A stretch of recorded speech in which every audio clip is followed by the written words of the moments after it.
I started doing workshops and doing groups where I'm getting up in front of others, like outside of the gym setting, and talking about resilience and perseverance and goal setting and vision and taking action.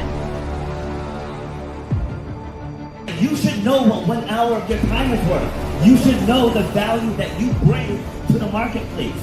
You know what your passion is.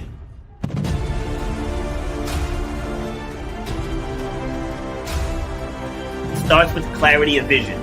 If you don't have the clarity of vision, whatever next thing you get, you're not going to see it through because you don't have the clarity of vision. So the point of my pain was being told you will never run or jump again. And all that stuff, I was like, you know what? Like, I want to be able to take this even bigger. If you know why you do what you do, you have to know how to charge for what you do. That's how you're going to change your life, and that's how you're going to leave a legacy for your children and your family. You got to know your worth.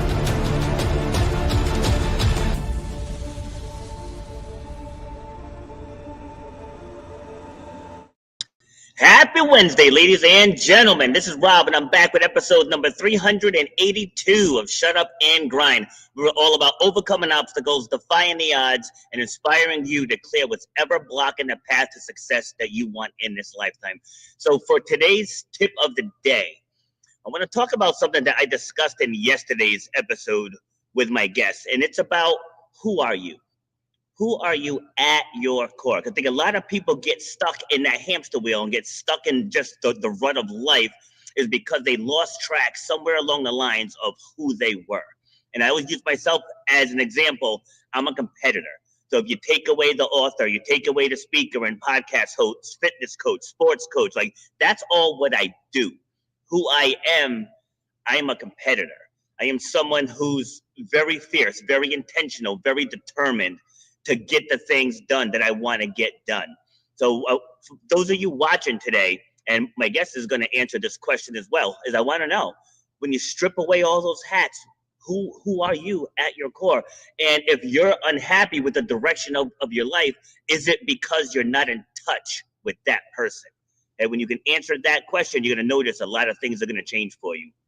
All right, so today's episode, we're going to talk about from rock bottom to resilience. Now, that can cover a wide range of topics, but that's what we like. It keeps the show interesting. So helping me have this conversation is DK.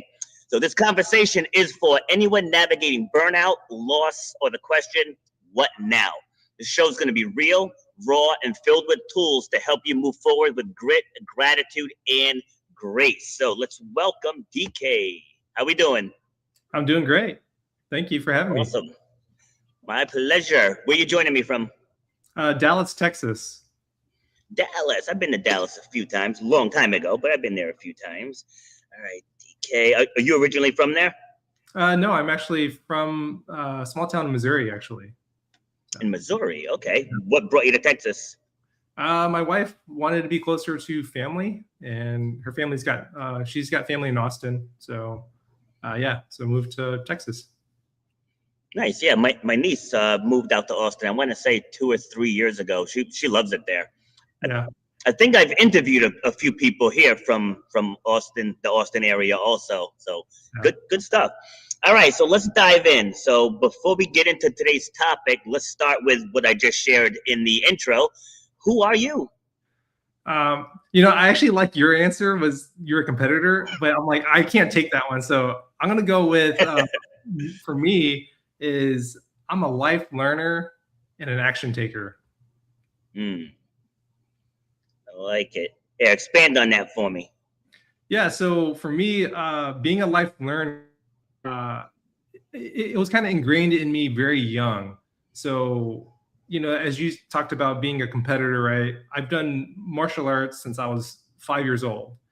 And, I did a lot of competitions, things like that. But when I was 7, I got my black belt. But my instructor told me, he's like, every time you walk in that door, you're a white belt. And I was like, for a 7-year-old, I'm like, what are you talking about? Like, can't you see I'm a black belt? But he later described it as like, just because you're a black belt doesn't mean you have all the answers. Continue to learn new skills, learn, about other people, learn about yourself. And so for me, that at such a young age, it's always kind of carried on. And for me as a, action taker, uh, you know, when you're competing, you can't just sit back and be like, oh, I'm going to do nothing and think that I'm going to get first place, or, no, it's like you have to put that training in, you have to put that time in, yeah, it may hurt running 3 miles or 5 miles or whatever, but if you don't take that action, you're not going to get anywhere. And so for me, you can learn a bunch of stuff, but if you don't take that action of what you learn, well, then you're not applying it, and then you won't go anywhere.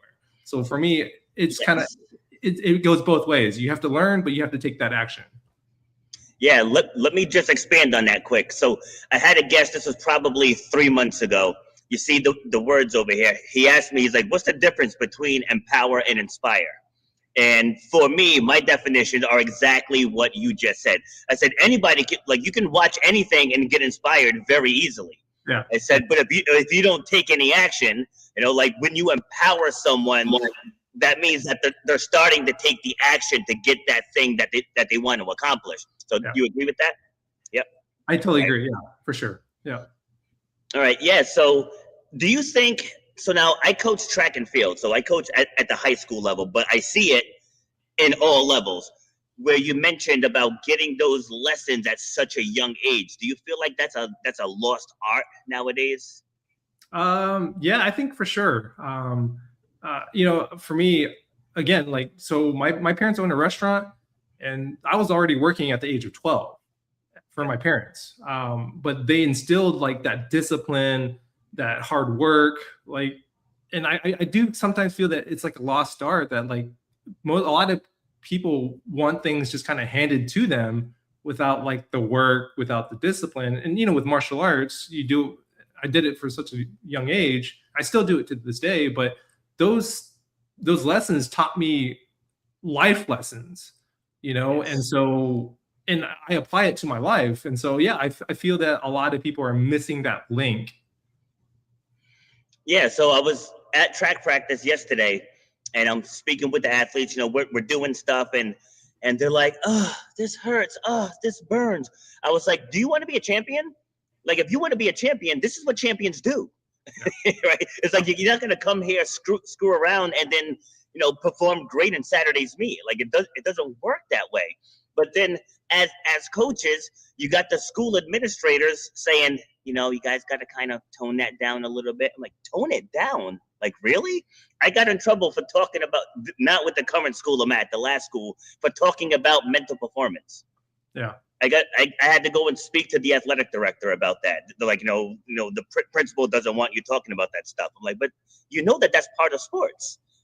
Right? It's that's part, this is a thing, but that's what's happening in these schools now.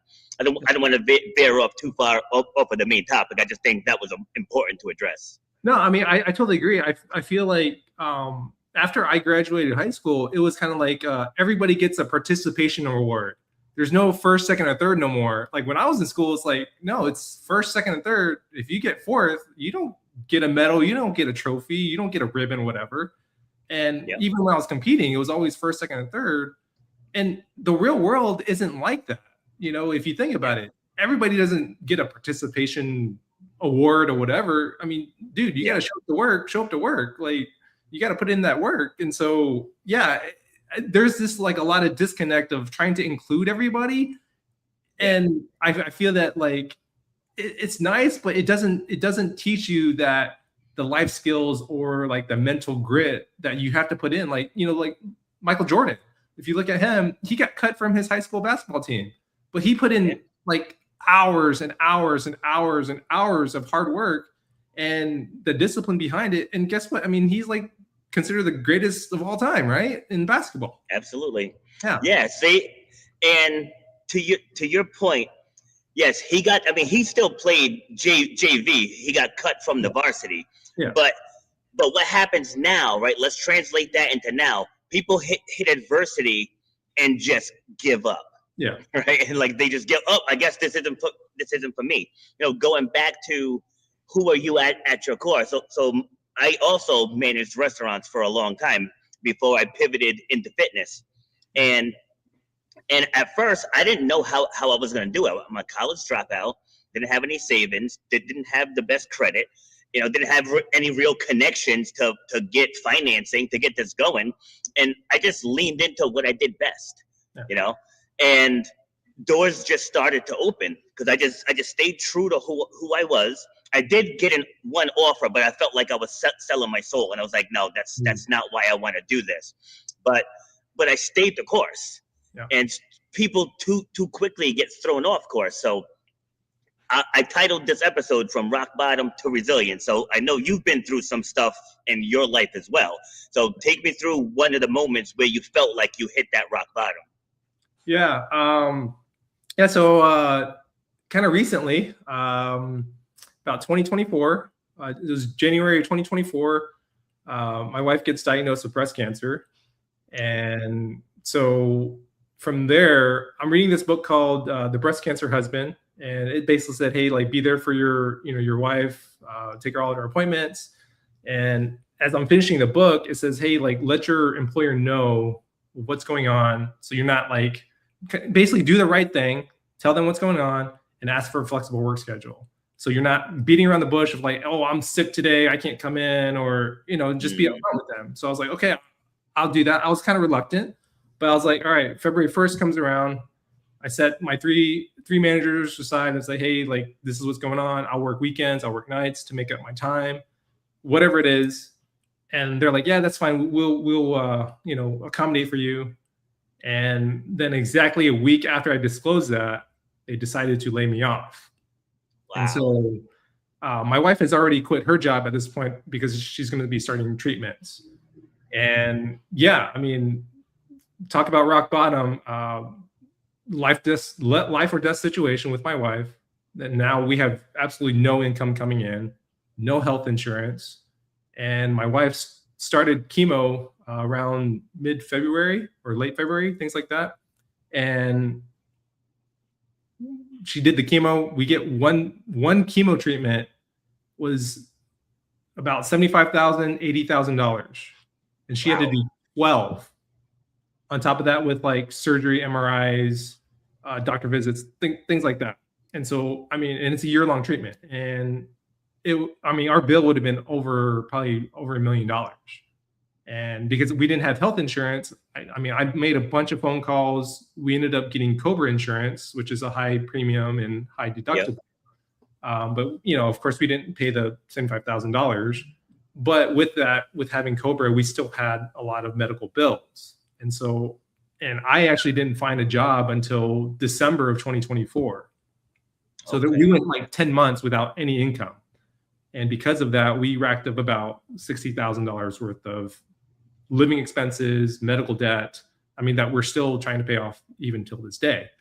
And so, yeah, rock bottom for me, I was like, I don't know what to do. I'm applying for jobs. I'm taking my wife to chemo treatments for cancer. I'm looking up how to treat cancer like holistically as well, instead of just conventionally, because like I said, I'm a life learner, but I'm also an action taker. So we took responsibility for this cancer. We didn't say like, oh, hey, doctors, surgeons, whatever, you guys deal with it, cure my wife.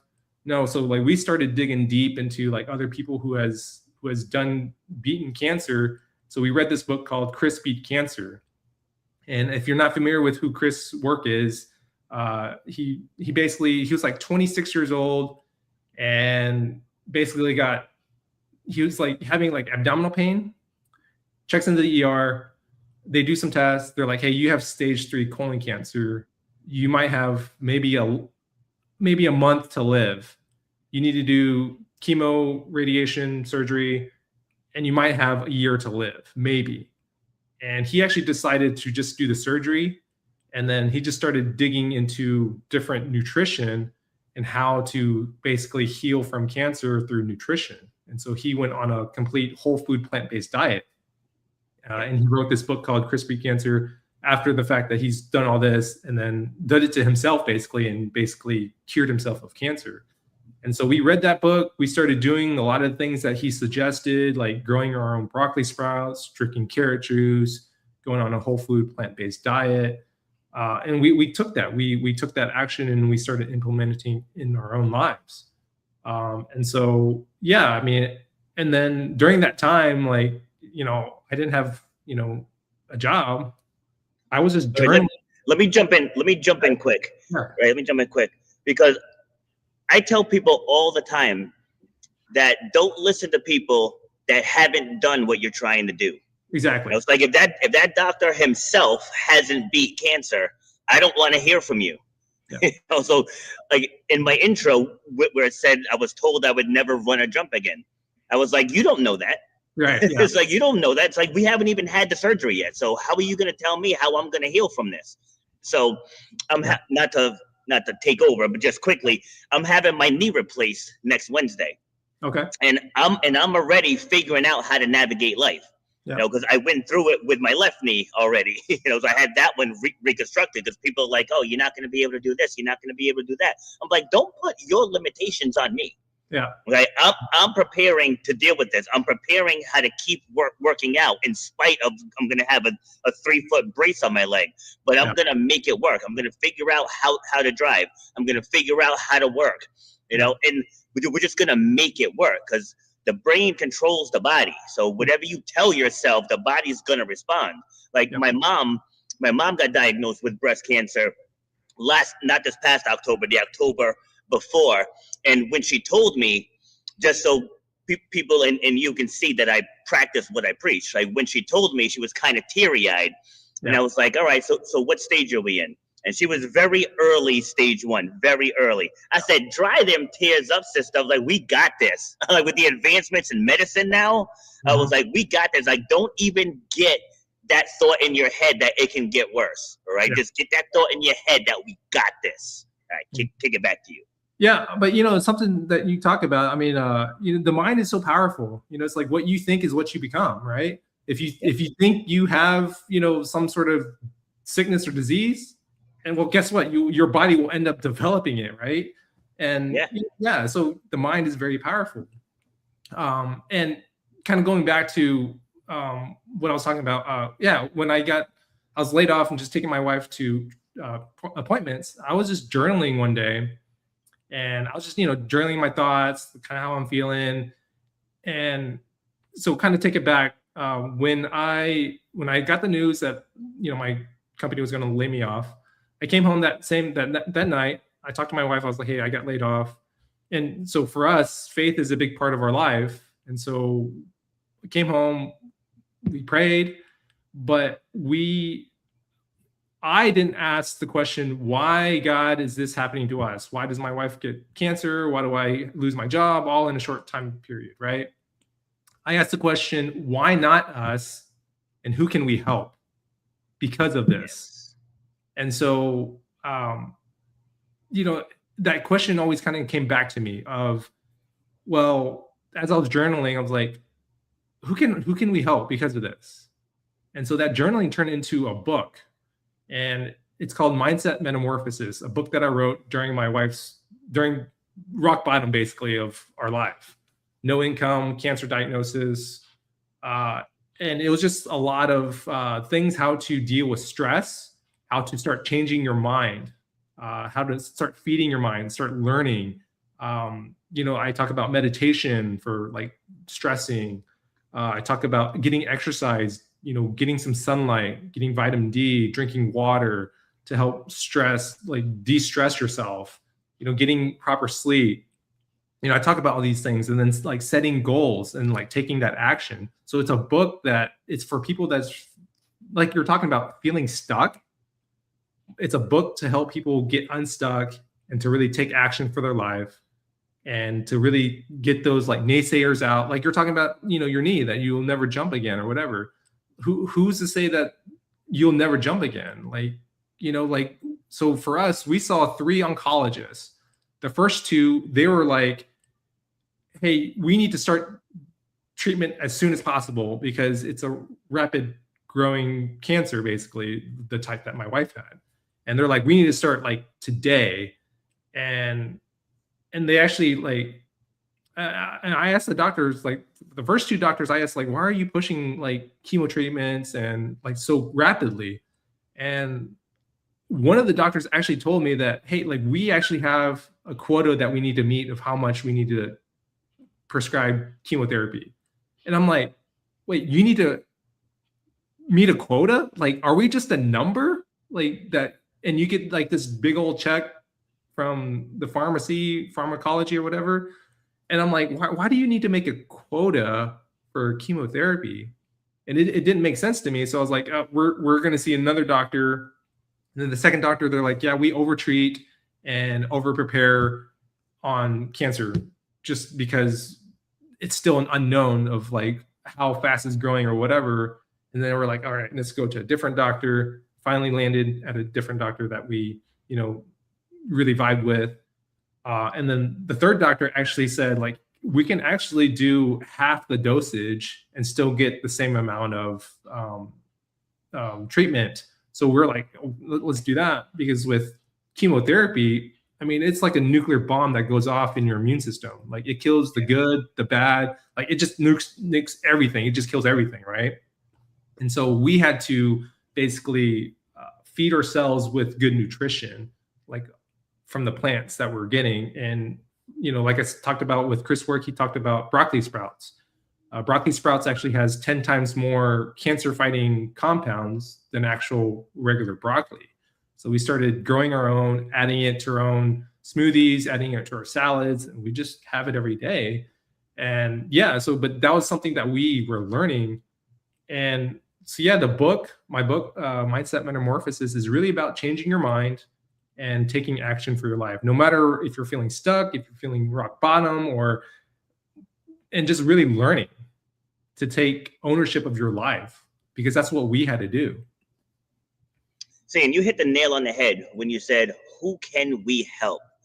Like anytime I'm working with someone that's going through something, I'm like, this is an opportunity for you to help somebody else.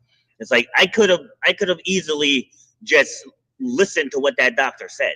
Yeah. And then I wouldn't be doing what I'm doing now. Because I actually ran into someone, I was at either Walmart or Target, who had a similar injury to what I had. He was further along though. And he goes to bend his leg, and he's like, get ready for that. He's like, that's as far as you're going to be able to bend your leg. I said, I can already bend it all the way. Yeah. Because I didn't listen to any of, and I'm not telling people don't listen to your doctor. I'm just sharing what I did. Yeah. And I found my own thresholds as I was going through rehab. And they originally said I was going to rehab for 18 months. I got out in 4.5. Because I took what they told me to do and I just amplified it. Yeah. I worked up until it got uncomfortable. Like I didn't stay in that safe zone. So anyway, and it's not even about me going through that and racing again and jumping and competing again. It's not even about any of that. Is that I had the courage to try. Yeah. Like that's what I always tell people. That's what I want the takeaway to be, is to have the courage to try. Like if I work like hell and I can't do it again, so on and so forth. But for next Wednesday's surgery, I already have a race on the calendar in June. And I haven't even had the surgery yet. People are like, how are you going to do that? I'm like, I'm going to prepare. When June gets here, if I'm not ready, I'll make that decision then. Yeah. But I'm going to prepare as if I'm going to be ready for it. Yeah. Yeah. I like something that you talked about, that uncomfortability. I talked about this in my book, like so many of us are like, they don't want to get uncomfortable, right? Yes. It's like, I can only walk, 10 minutes. It gets uncomfortable. It starts hurting at that point. Well, then we're not going to grow if we don't seek that uncomfortable. Like, you look at children, look at babies. When they first are trying to walk, what do? They get up, they try to take one step, they fall down, right? But we as adults, we don't say oh, you tried once and you're never going to walk. No, we keep encouraging them like, hey, get back up, and they'll fall 1,000 times, but they're determined that I'm going to walk like my adult counterparts. And before you know it, they're walking and then they're running, right? But we as adults, we're like, oh, I tried that once. It's uncomfortable. it just didn't work out. And I talk about that, like, don't be afraid to fail in my book. Like, it's okay to fail. That's where you learn. Like, when you're learning how to drive a car, you don't just learn how to drive first day. There's so much going on, right? I have to look at all the mirrors. I have to start the car, I have to put it in park. I have to put it in drive. I put the gas pedal, things like that. It's a lot, right? It's uncomfortable, but you're learning. And yeah, so I think, like, a lot of times we as humans put so much limits on our own self that we get comfortable with what we have. And, give you an example, talking about uncomfortable, I actually give you a few. So when I was taking my wife to the chemo treatments, I saw the nurse staff, the medical staff, like, pretty much 2-3 times a week. And they pretty much pulled me aside one day. They just said, like, hey, like, we were really, like, inspired that you stuck by your wife's side, because about 70 to 80% of men who their wives are diagnosed with some sort of cancer basically bail out. And I'm like, that's a high number, 70%, because all these people see is cancer patients, right? And a lot of the patients talk to the medical staff, and the medical staffs, the patients say, like, oh yeah, my husband left me, or my husband filed for divorce or whatever after I got diagnosed. And yeah, they just said 70 to 80%. And so for us as humans, that's the easy way to do, is to run away, right? Run away from those challenges, run away from that uncomfortability. And it's the same with martial arts. There's a life lesson that I learned in martial arts, that when you're sparring against someone that's stronger or bigger or faster or whatever, most people want to basically run away, because they're like, they get scared, because they're like, I don't want to get punched in the face. I don't want to get kicked in the face or whatever. And that's the easy way to do it. But you're never going to learn if you don't face it head on. Like, it's like, what kind of courage do I have facing this obstacle or this opponent or whatever? But then you also learn, maybe, like, oh, there's some weak spots that I see in this opponent, that it's not overwhelming no more. But like you're saying, just take that challenge, take that action to, like, I'm going to go do this, and I'm determined to do this and face it. And, give you another example, kind of like how, like, the power of the mind. So are you familiar with the Spartan race? Of course, I've done about 200. Okay. Yeah. So back in 2023, I signed up for the Spartan Ultra, the 50K. And so if you've never done a Spartan race, it's a lot of obstacles, it's rough terrain, it's a lot of running, and it's very uncomfortable, and it hurts, especially a 50K. So as I'm doing this, things happened. My tracker got caught on one of the obstacles. I was already half a mile down. I had to run a half mile to go pick it back up and look for it. I lost my glove. Oh, no. I tore my hands on the rope. I got rope burn. I had a nosebleed. I ate way too many Cliff Bars. Like, I was eating like a Cliff Bar like every 45 minutes. I had digestive issues. I carried, like, too much. I had 3 Camelbacks with me. Like, it was extra weight. I dropped a boulder on my toe. So all these things happen. Oh God. Right. And so with the 50K, you do it 2 times. You do a 25K, 1 loop with 30 obstacles. Then you go back out and do the same 25K, 30 obstacles. So as I'm on the second loop, I'm bleeding, I'm hurting, my hands are bleeding and torn, and all these things are going on, digestive issues. And as I'm passing people, people are saying out loud, like, this race is too hard. I can't do this. I'll never finish.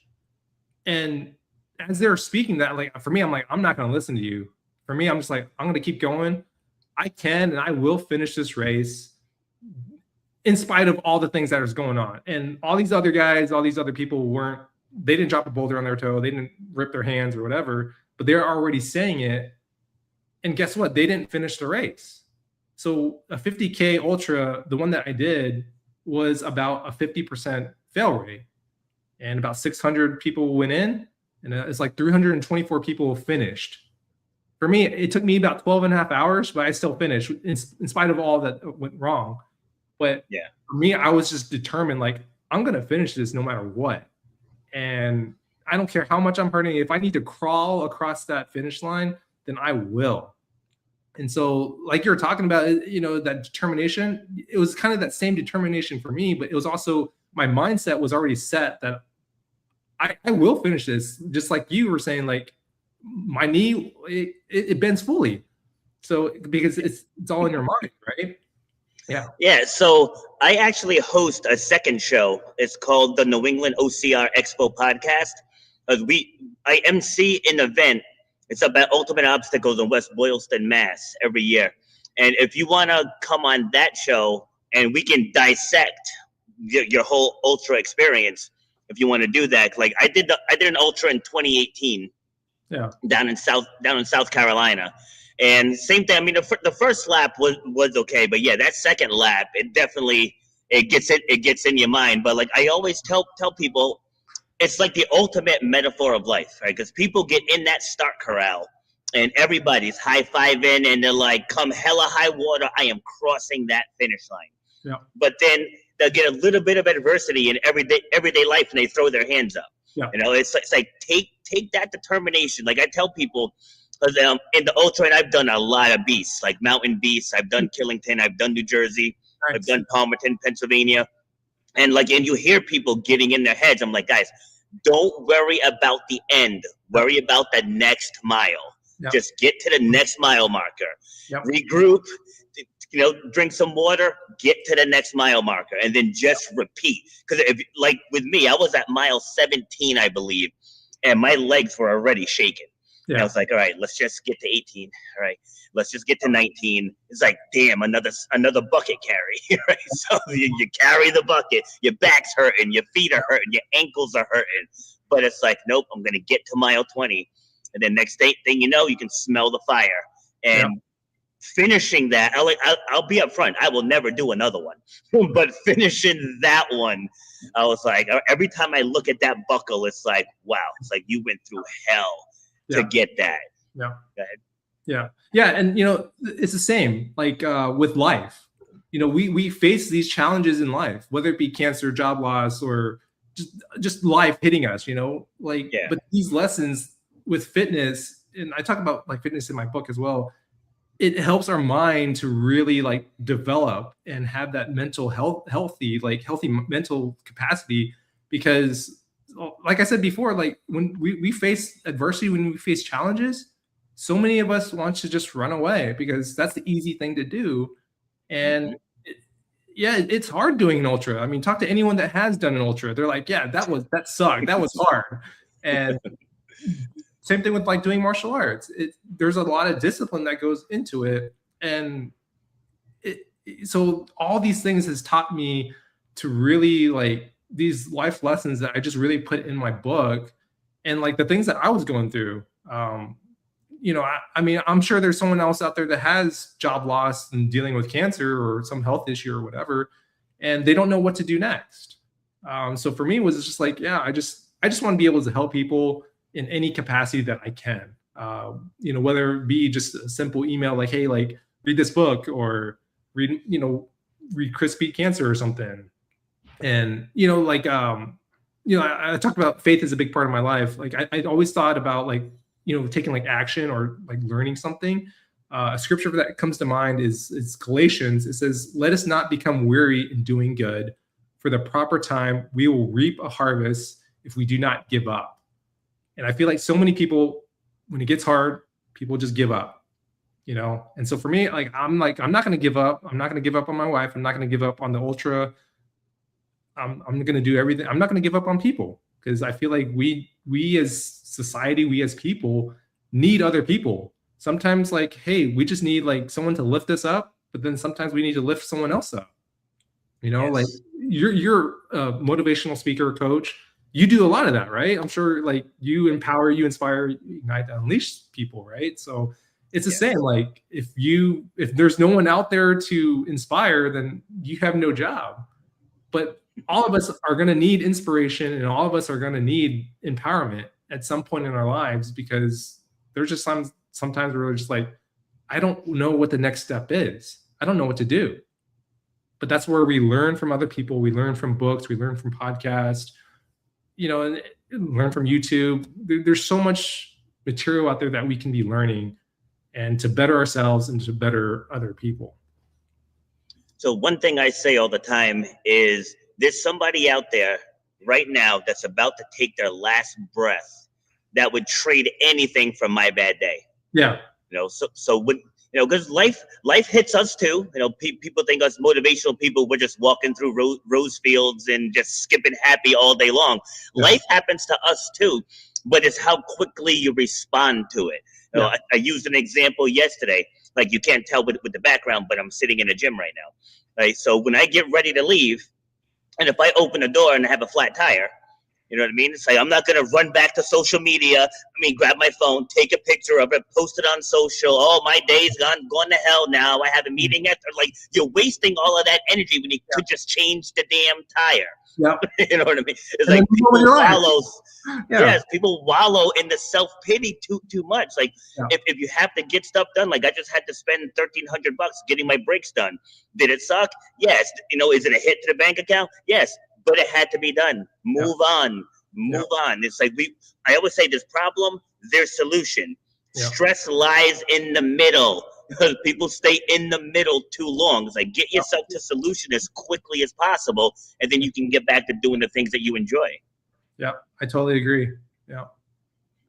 Good stuff. All right, so tell us a bit more about your book and what you're doing, like what you're doing to help people now too.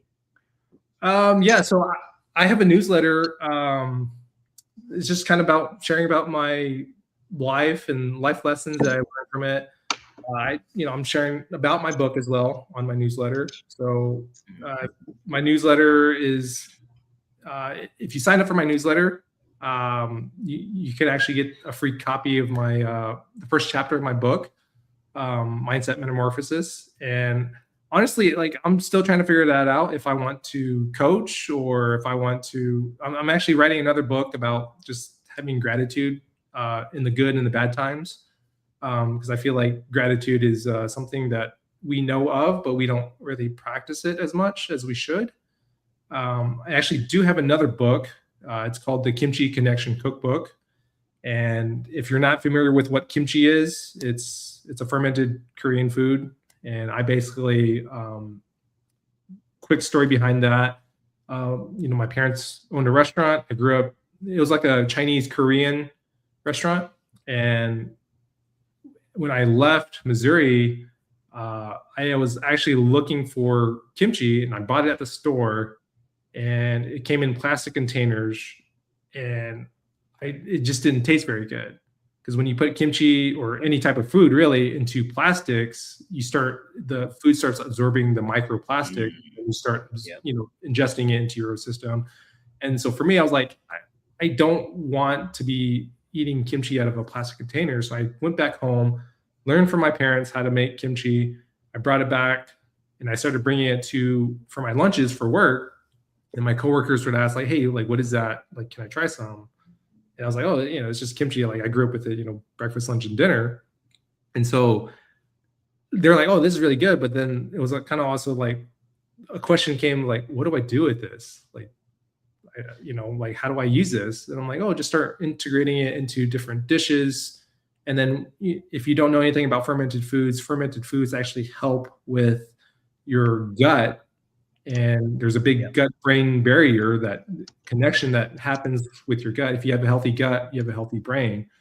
And so if you look at like a lot of the processed foods, there's like no nutritional value in it. And with fermented foods, it helps seal leaky guts. It helps with IBS, irritable bowel syndrome.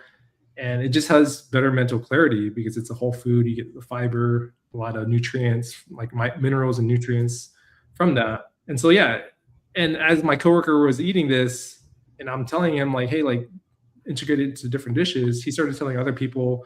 And then people were like, hey, can I buy a jar from you? I'm like, I'm not really selling it, but sure. And then the question always came back, what do I do with it? And so I wrote that book to help people like, hey, like, make your own kimchi, and integrate it with different dishes, and so you can reap the benefits of the fermented foods that you get. So that's kind of how that kind of came about. And then with my mindset book, yeah, I mean, it's really just to help transform your mind, to get those negative thoughts out. Like, instead of like giving up when adversity hits, like start taking some action, whatever action it is. Let's say, I give this as an example of, everyone's New Year's resolution is like, hey, I want to lose 10 pounds or 20 pounds or whatever it is. But they're like, I don't know how to start, but walking 10 minutes seems very, very hard for me. I'm just not going to do that. So for me, I say like, well, start very, very small, like the smallest thing that you can start. And I said, if you want to lose 10 pounds and you want to start walking and get some sunlight to get the vitamin D, I was like, day one, just put your shoes on. That's it.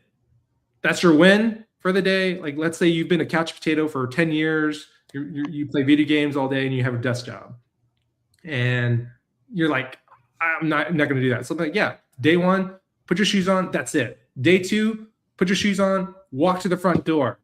That's 2 wins and 2, right? Day three, walk to your mailbox. Then before you know it, day 30, you're like walking down the street. You're walking a mile or whatever. But these little habits, these little things compound into bigger things. And that could be anything. That could be starting a business. That could be, motivation speaking. Like, find 2 people to speak to, that needs help, or like, hey, like, I just want to motivate you, go do something, like, or let's do this together. And so, yes, like starting small, but building that up into something that's bigger.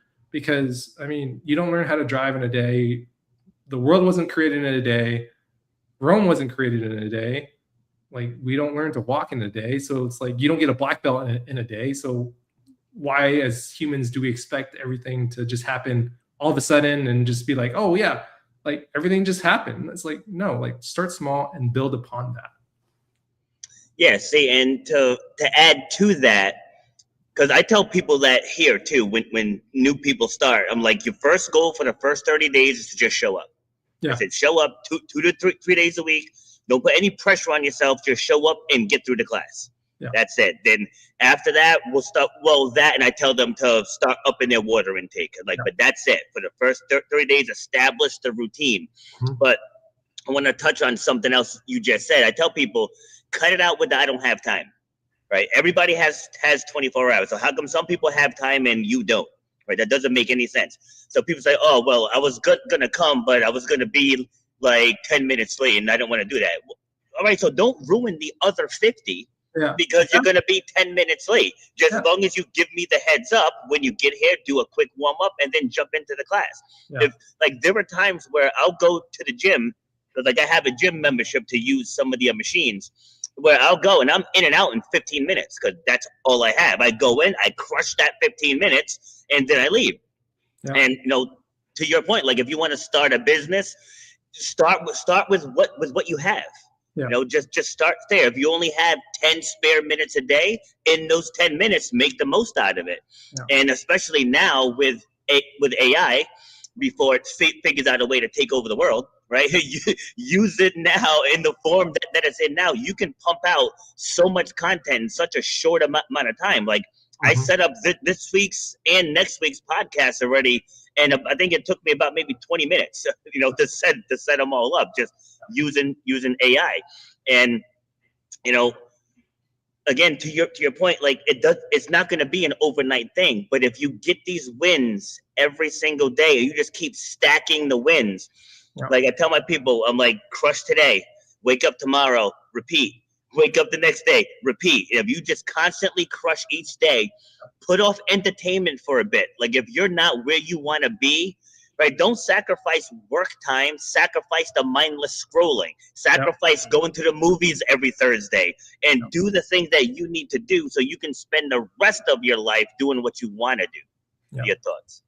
Yeah, I totally agree. I mean, I get that people get busy, but every single person is not using their 24 hours to the max. Like you're saying, yes. There's doom scrolling, there's watching TV, Netflix, there's watching YouTube. Like, what could you be doing besides that? Like listen to a podcast instead of listening to, your radio driving to work, listen to a podcast while you're, driving to work, or if you're exercising, start feeding your mind like during those times. Like if you're folding laundry, listen to a podcast or something like that. I feel like entertainment is a huge it's a huge part of our lives that so many people don't want to give up, because it's easy to just like go home after work, sit down on the couch, watch football, watch Netflix, whatever, and then just go to sleep and then rinse and repeat.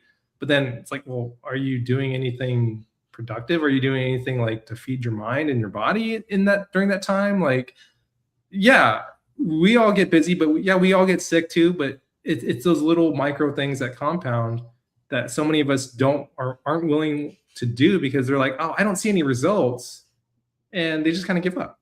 So, but yeah, to your point, it's those little things that actually are bigger in the big scheme of things. Yeah, and that's just like making content. Like if you have a video out and say it only gets 200 views, and people are like, oh well, this is a waste of time. Yeah. It's like, no, just leave it. Just leave it, because I've had videos that I did like 6 months ago that are just now getting a couple thousand views, 3,000 views. Yeah, it's like just be patient. Be patient. It's like the art of struggle has been lost. Like I was telling my athletes the other day, I was like, when I needed to know something, I used to have to get on my bike, ride 3.5 miles to the library, use that Dewey Decimal System to try to find the book I wanted, right? Then you're walking down the aisles hoping to find the book, and then like you put the work in. It's like when I ran track, my coaches, one was a distance runner, one was a thrower, and I was a jumper and a sprinter.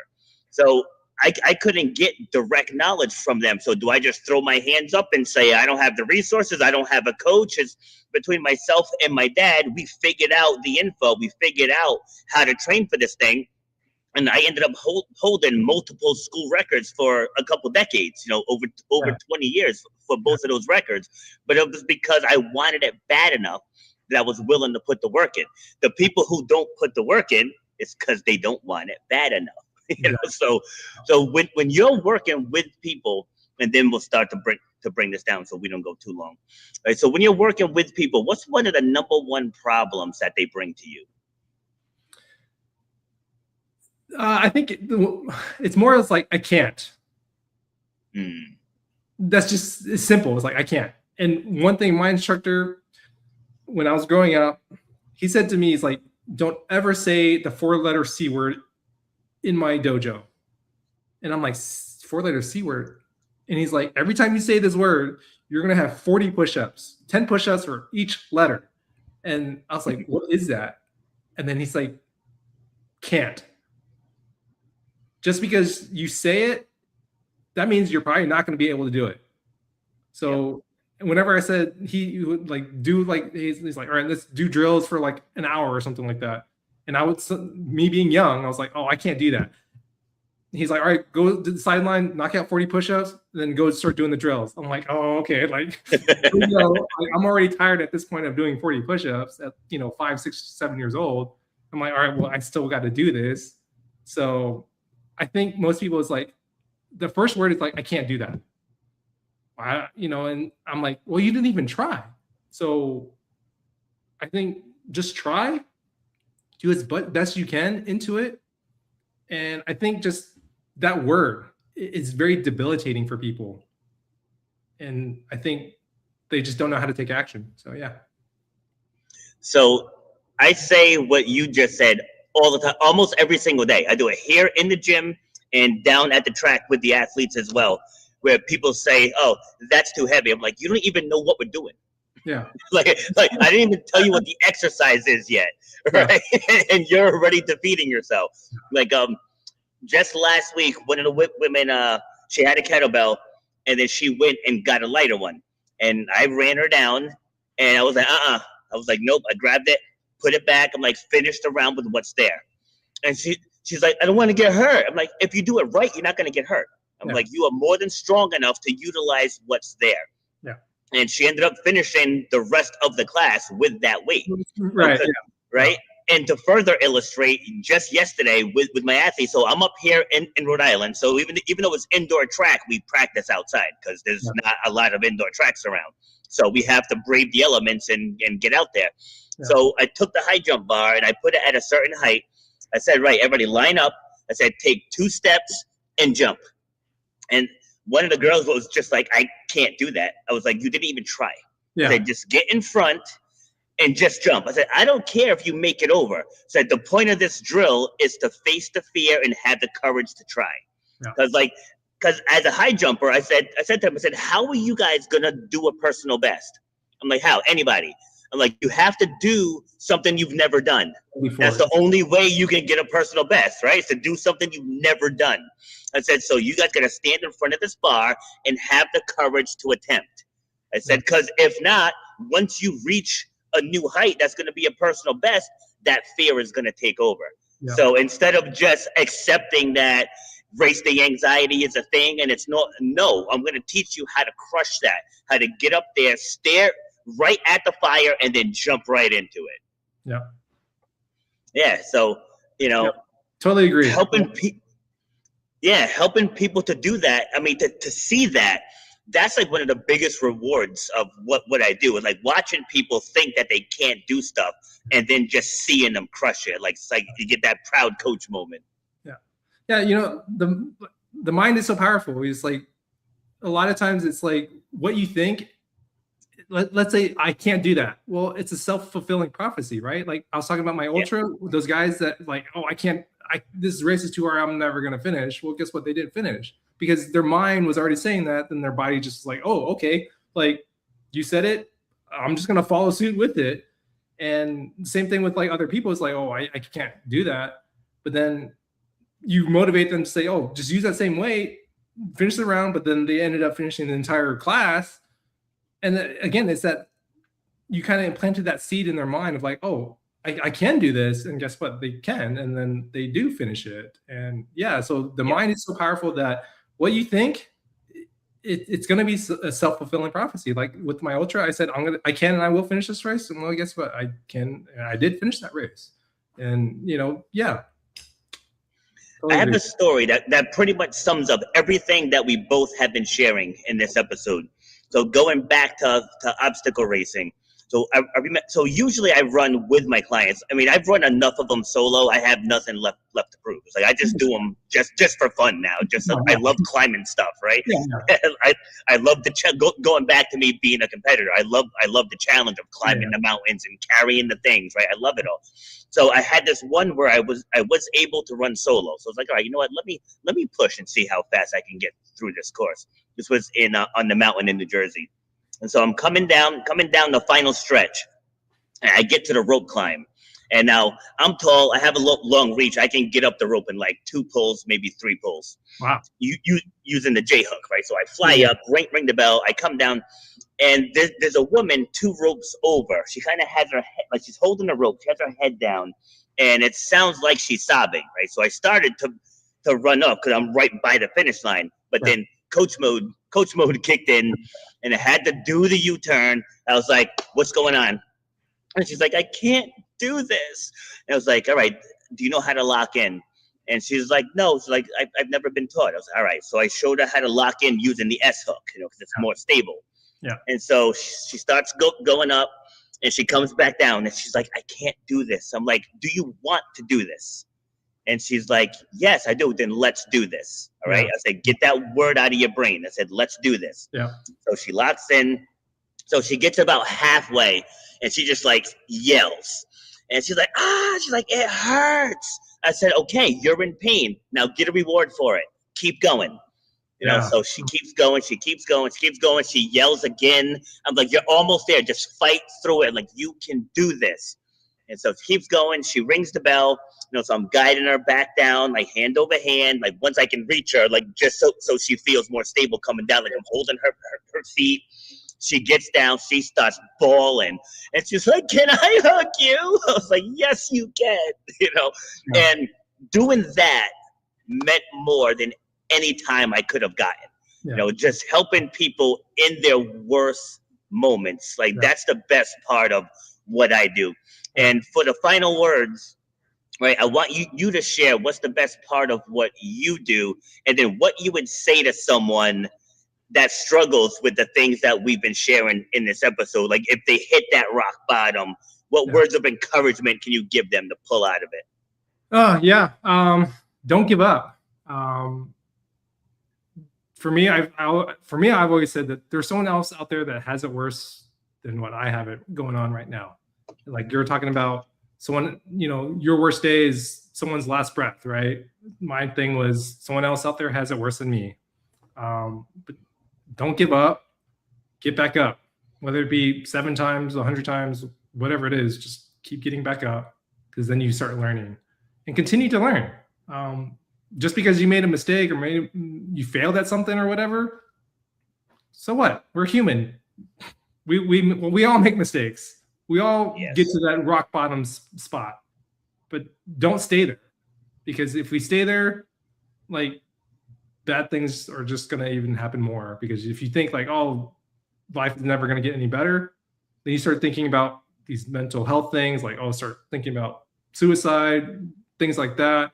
Then you just downward spiraled even further. And so just don't give up, keep persevering, and find help. Sometimes we need help like you. We need someone to pull us up, or to push us up, or to motivate us. We on earth are not meant to do this on our own. And so, find a coach, find a mentor, whatever it is, someone that, whether if you're starting a business, like, hey, like this person has done it before me, tell me or show me how you did it. If someone's done an ultra and you're trying to run a Spartan race, a 5K, talk to them. Like, hey, like, what did you do? What was your training? Can you help me in this? So there's so many avenues that we can get help from. So, and a lot of these things I talk about in my book, and how to get help, how to find that help. Go to seminars, like motivational speaking. If you need some motivation, go to a seminar who does these things. That's like a mentor. That's like a coach, right? So all these things, and just keep learning. So I mean, that was a lot, but a lot of things that I tell myself to do. I'm like, okay, I need to go do that. So like you mentioned earlier too about listening to podcasts and stuff, because like there were times where I get mad. It happens. Remember, I was doing a certification for track and field, because like you pretty much have to have like a PhD now to coach, and so I'm going through one of the longer certifications. It's like maybe it takes like 6 hours to get through the whole thing. I was 90 minutes in. And everything auto saves nowadays, but it was on me because I didn't make sure that it saved. And so it's like, you know what? It's like, I need a break. So I closed my laptop, put my headphones on, and I went for a walk. And I come back and I open it up, and I was like, what? And I almost blew my lid. But then it's like going back to accountability. I was like, oh, it's my fault. It's like I should have made sure it was safe. So it's like, really, what am I mad at? Like, I did this. So it's like, and at the end of the day, okay, I lost 90 minutes. Whatever. Opened it up and just went back to work. Like going back to that problem solution, like I said earlier, for a split second, I was hanging in the middle. The solution is to just restart. I can't change the fact that it didn't save. So what am I mad about, really? And to your point, like, we're all human. Mistakes happen. We're going to say things that we wish we could take back. We're going to do things that we wish we've never done. It hits all of us. I have plenty of stories that I share when I speak on other people's shows, that going through divorce, losing my father, watching him take his last breath. Like there are things that everybody goes through. But like it says up above us, your true power lies in your story. So thank you for coming here and sharing yours. And I'm going to be starting up doing my panels again, right? So like we take one topic. So this one was embracing vulnerability, and we all just take turns speaking on that one topic, right? So like if you're interested in that, I'll let you know when the next one's coming up. And then, like I said, if you want to come on my other show to talk more about obstacle racing and just how you got into it, and we can talk about your ultra experience if you've done other races, and we can just talk everything like that. That one's just everything obstacle course racing. Oh, okay, yeah. All right, awesome. Well, that is it. Let me cue the see, like they updated StreamYard, so everything's kind of moved. Oh, I do want to mention. Yeah, go ahead. Yeah, if you do want to get a hold of me, you can go to my website, dkkang.com, and then my newsletter is there as well. Then both my books are on Amazon. The Mindset Metamorphosis is on Amazon as a Kindle, as a paperback, and Audible. And then the Kimchi Connection Cookbook is on Amazon as well as a digital and as a paperback. So if you want to grab a copy of those books, and if you want to leave a review, I'll much appreciate it. So. Awesome. All right. Sounds good. And that link is in the description, no matter where you guys are listening or watching this from. So again, thank you very much, and I'll be in touch. Take care. Thank you. You've been listening to Shut Up and Grind. We hope you've gotten some useful and practical information from this show. Robert has over 20 years experience pouring his knowledge and expertise at many events in the service and fitness industry, as well as secondary schools and universities. He has a true passion for helping others break through the barriers that are holding them back. To book Robert B. Foster to speak or to reach out, go to robertbfoster.com. Till next time, shut up and grind.